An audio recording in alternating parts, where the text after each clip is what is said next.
One of the positive effects that happens right here on Morning Offering every Friday is a conversation with Drew Blazsikthe. It's time for Faith in Finance. Money, money, money, money. Good morning to you. Hey, Drew. You did that Mr. very Blazsikthe. well. Good morning. How's it going? Doing great. How about you, sir? I'm doing pretty good. Came in and I don't know if it was ever announced that we almost have our first trillionaire ever in the Yeah. world. That's right, yeah. How exciting is that to be a trillionaire? I wonder what that feels like. It probably feels like a billionaire over better. Yeah, I think that's what it is. Yeah. I don't know if it feels any better than that, but yeah, Elon Musk is approaching that $1 trillion mark, which is pretty incredible. But the value of the dollar changes nonstop. Right, So right. I don't know what $1 trillion was 10 years ago. Maybe $1 million? Yeah, I don't know. right. Yeah, right. So he's really actually probably poorer today than he was back Right. then. So are we supposed to rush out and buy SpaceX stock? I don't know. I kind of I was thinking about SpaceX. It's like, what does SpaceX? They're not going to go to Mars. I mean, come on, let's just get that straight. We're not going to put people on Mars. I don't know. But its valuation is pretty high for the company. I understand there's already an Airbnb there. That'd be pretty funny. So I was kind of, as I was writing this book, and I was kind of thinking about this the other day, and I was talking to my buddy Robert, and this is so true. So I want you guys to think about this. So there are two areas modern governments and powerful institutions, when I say care deeply about, I mean control. And if I had to ask you two, what do you think those are? The two things. That governments care deeply about? Yeah, and I hate that. It makes them sound like they're sincere actors. Right. But they worry. That's what they try to control the most. Oh, power. Well, that's on the right track. Like, what two things you think would control the power? Yeah, economy and resources, but that's also economy. So this is my thought, and I was kind of thinking about it, and they're contradictory. So the two things are energy and information. So I want you to think about this. So energy. See, that's why you write books and we do radio. Right. So energy matters because energy is freedom. Right. So when energy is cheap, families can heat their homes, drive to work, produce goods, grow businesses. Everything we do is based on energy. So if we had cheap and low energy, which means that we can do anything without, why would you even worry about the government at all? If we had cheap energy, our daily lives would have nothing to do with the government. We wouldn't even care what they do. That's most important. If you have expensive energy, that makes you have to work 40 hours a week to pay for that energy, which means you have to work for a corporation. You couldn't, if it was cheap, lives would be totally different. Okay. Everything would be cheaper. And the second piece of that they must control is information. This is where surveillance comes in. So I want you guys to think about that energy and surveillance. In the modern world, control does not only come from the laws or taxes, it comes through data. And that's when people, where we go, what we say, what we search, what we believe, how they behave. This information is gathered, stored, processed, analyzed through massive digital systems. And you can see maybe where I'm going with data centers. What's the purpose of data centers? Is surveillance. It's admitted through the investors. How great would that be? That's why China does it. They surveil. They want total control of the people.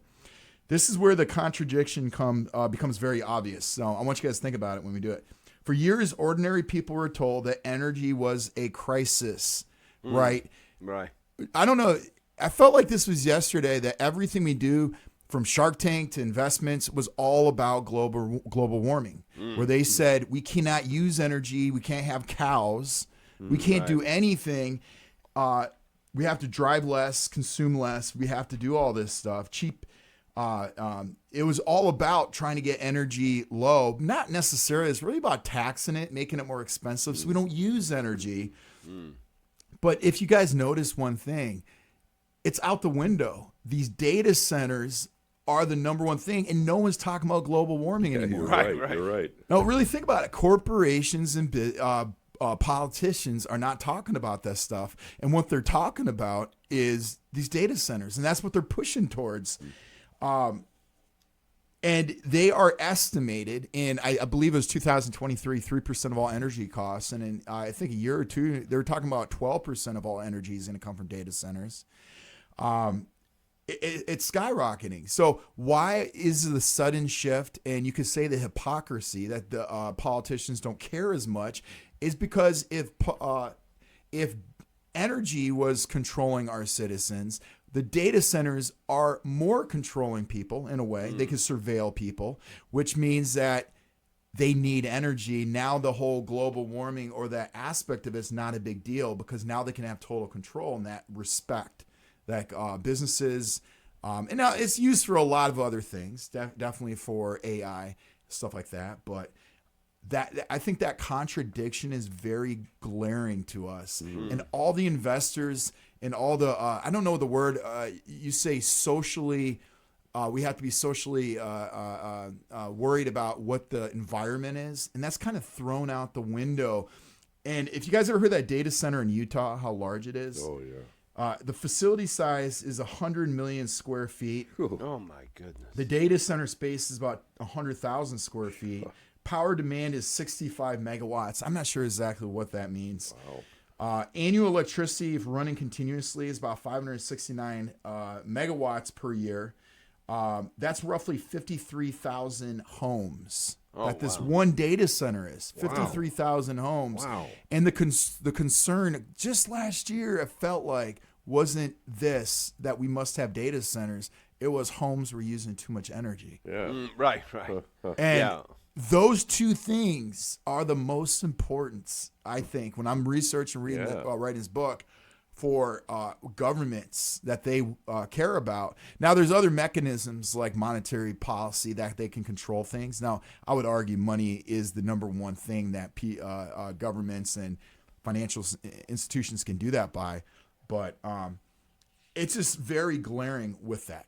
You know what's clear? This is what sticks out to me. Where's Al Gore when you need him? I mean, we need Al Gore. This is the thing. I mean, I saw it. On my way to BG.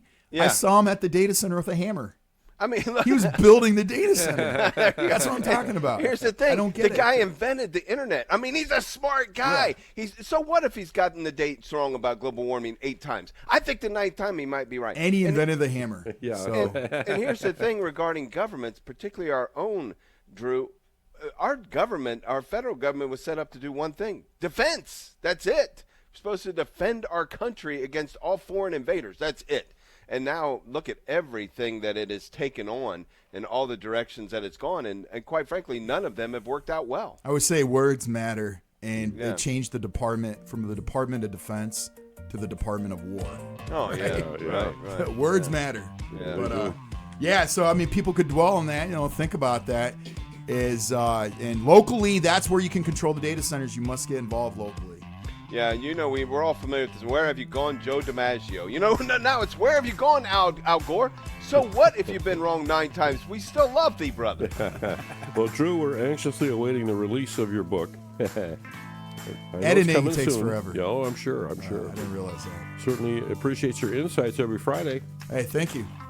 Faith in Finance. All of my preceding comments had nothing to do with politics, just pure humor, even if it wasn't funny. It was still just about trying to be funny.